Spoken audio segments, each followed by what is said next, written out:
Retour ici dans les pas perdus du Palais fédéral. Nous sommes en émission spéciale pour l'élection des 7 conseillers fédéraux. Émission retransmise sur RTS2, sur la première et évidemment sur notre site internet. C'est l'heure de Xavier Alonso et de votre invité, Fernand Cuche, ancien conseiller national vert, ancien conseiller d'État vert. Messieurs, c'est à vous. Merci. Bonjour Romaine, bonjour Fernand Cuche. Bonjour. Donc on vient de le dire, vous êtes une figure des Verts, une figure de la paysannerie bio. Vous avez fait des tas de choses. Il y a longtemps que vous attendiez ce jour. Aujourd'hui, le 11 décembre, un Vert peut entrer au Conseil fédéral. Oui, un vert ou une verte.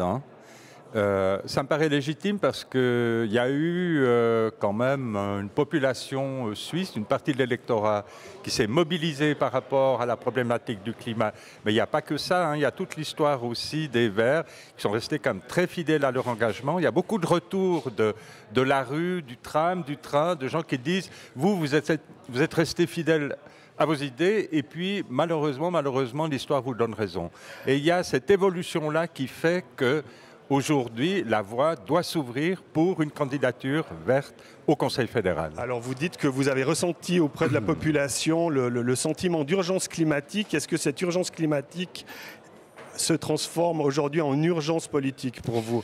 Oui, alors non seulement il faut élire des Verts dans les exécutifs, pas seulement en Suisse, mais un peu dans tous les pays du monde, puis après il faut une décision politique forte. Au fond, c'est une prise de conscience généralisée sur les enjeux de nos sociétés, Et cette prise de conscience-là, elle peut se faire dans la mesure aussi où on amène du sang neuf, on amène des personnes nouvelles, avec une histoire politique nouvelle, qui a été régénérée dans la durabilité, qui a été renforcée par l'idée que cette planète, elle nous supporte de moins en moins bien et qu'il faut réagir, qu'il est temps d'agir. Pour qu'on puisse faire ce passage vers des transitions, on l'a fait pour l'énergie, il faudra le faire pour la politique agricole, il faudra le faire pour les transports, on est encore loin du résultat escompté, il faudra le faire pour la protection de la biodiversité et pour que ces enjeux-là soient repris très fort et dans l'immédiat, il faut un vert ou une verte dans les autorités fédérales. Donc progression des Verts au fédéral, on l'a vu, et aujourd'hui vous appelez très clairement à du sang neuf au Conseil fédéral, à l'exécutif fédéral. Est-ce que vous avez l'impression que les chambres fédérales ont pris date, ont pris rendez-vous avec l'histoire aujourd'hui? Non, je n'ai pas ce sentiment-là.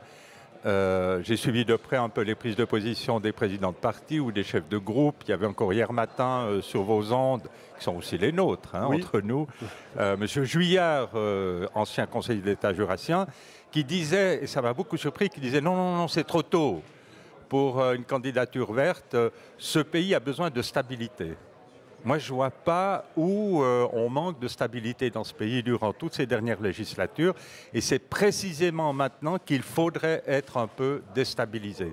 Et j'ai senti quand même les partis qui reprenaient leur souffle, les partis traditionnels, après avoir été un peu bouleversés par cette vague. Puis là, ils retrouvent leur marque. Ils retombent dans les discours connus, entendus.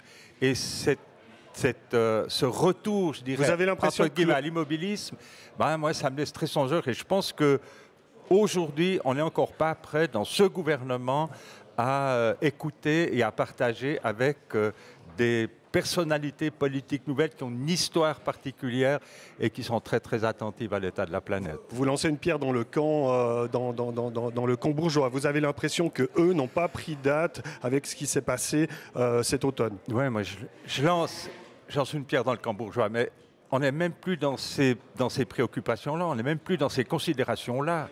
Je veux dire, le fait que ça aille si mal au niveau de cette planète, c'est plus une question de gauche ou de droite, c'est la possibilité, la capacité à développer des dénominateurs communs forts, nouveaux, pour qu'on puisse prendre des décisions fondamentales, des décisions de fond. Il faudra taper dans le dur, il faudra aller chercher dans le dur, notamment dans l'économie. Il se trouve que c'est plutôt les partis de droite qui tiennent l'économie.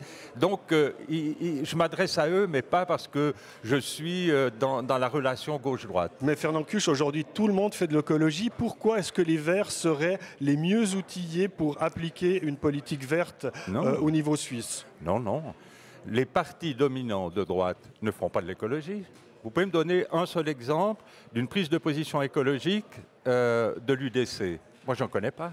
Même en matière de politique agricole où on a de nombreux paysans, peut-être pas l'UDC, mais le PLR, il a viré sa QT au dernier moment parce qu'il s'est rendu compte que la vague arrivait. Tout à coup, il a mis un peu de vert dans son programme. C'est très significatif de partis établis depuis longtemps qui n'ont encore pas fait la prise de conscience indispensable pour aller de l'avant. Qu'est-ce qu'on risque politiquement? On ne risque rien. Au contraire, on pourrait amener un éclairage nouveau sur cette société qui crée beaucoup d'inquiétudes. Aujourd'hui, il y a beaucoup de gens inquiets pour diverses raisons. Et là, je pense qu'il y aura un relais politique très fort à faire et un peu éteindre les revendications des milieux économiques. Fernand Cuche, quel regard vous portez sur la campagne de Régularitz? On a été un peu tous surpris par ce qui nous est arrivé. Les Neuchâtelois aussi ont été surpris d'avoir tout à coup 2 candidats élus au premier tour. Et elle a un peu hésité, elle s'est concentrée sur le Conseil des États. Et puis, voilà, après elle a dit, moi j'y vais. Quelques regrets, elle aurait dû préparer cette candidature plus tôt. Le parti aurait dû le faire. Dès qu'il y a une petite hésitation comme ça, alors on s'empare de cette hésitation pour dire, voyez, elle n'est pas préparée, elle est hésitante, on ne va pas pouvoir compter sur elle.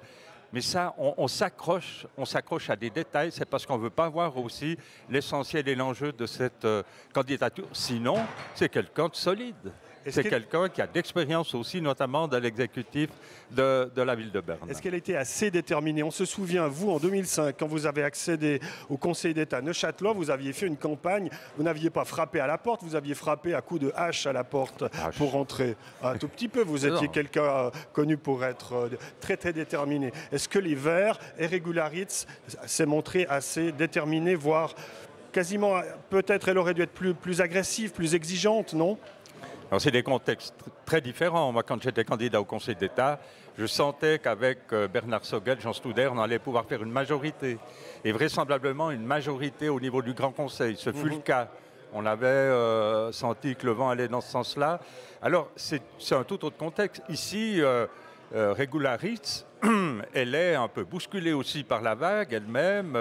Et elle est peut-être pas au top de ce qu'on attend, mais est-ce qu'il faut avoir des candidatures de gens préparés le mieux possible, que l'on considère comme mûrs, qui sont vraiment, je dirais, dans le moule? Précisément, par rapport aux changements qui nous attendent, il faudrait éviter d'élire des gens qui sont dans le moule politique dominant. Tout à l'heure, vers 11h, 10h, qu'est-ce qui va se passer si Régularitz est élu au Conseil fédéral? Qu'est-ce qui change pour les Verts fondamentalement? Ce serait une reconnaissance de tout l'effort qui a été fait pour amener une politique différente par rapport à la planète Terre. Ce serait une reconnaissance de ce travail-là, de cet engagement. Ce serait une reconnaissance aussi d'élus qui font un peu une politique différente par rapport à l'establishment politique suisse. Et puis, ce serait une reconnaissance à l'égard d'une population de plus en plus inquiète par rapport à la dégradation de son environnement. Et je tiens à rappeler ici qu'il n'y a pas de plan B. Il n'y a pas de plan B, notamment pour l'alimentation, puis que la nature, elle pourrait s'en sortir très bien sans nous. Par contre, nous sommes dépendants d'elle. Et je rappelle ici que 95% de notre alimentation dépend du travail des sols. Encore un peu de politique, Fernand Cuche. Oui. Scénario du pire pour vous, si Régularitz n'est pas élu au Conseil fédéral tout à l'heure, qu'est-ce qui va se passer pour les Verts? Quelle politique doivent-ils appliquer ces prochaines années? Ça doit être un parti d'opposition ou ça doit être un parti gouvernemental, compatible, mais sans représentant au Conseil fédéral pour montrer qu'il est un bon élève? Oui, si on ne réussit pas aujourd'hui, il ne faudra pas en faire un pataquès. Il ne faudra pas en faire un pataquès, il n'y a rien de dramatique. Je veux dire, on a un acquis qui est là, c'est le résultat de la consultation populaire d'octobre. Et puis, moi j'ai une proposition à faire aux Verts. Ce serait qu'en cas de non-élection de Régularitz, ils demandent à l'ensemble des partis politiques de mettre en place une session spéciale réchauffement climatique, évolution climatique, puis de se contraindre à tracer des pistes très précises pour les 4 ans qui viennent. Une manière de programme de coalition sur les thèmes environnementaux? Par exemple, oui. Et il ne faut pas entrer dans un parti de... On n'est pas seulement un parti d'opposition, on est perçu comme ça. Moi, je pense qu'on a les capacités d'être aussi, nous le sommes de temps en temps, un parti de proposition. Donc ça va être des années très très importantes pour les Verts. Ça va être important pour les Verts. ça va être important pour devez faire vos preuves. l'avenir de la protection de l'environnement, l'avenir durable, si possible joyeux sur cette terre. Les enjeux, ils sont là, ils sont plus tellement dans des rapports de force politiques, un peu du DC, un peu de radicaux ou de socialistes et des verts.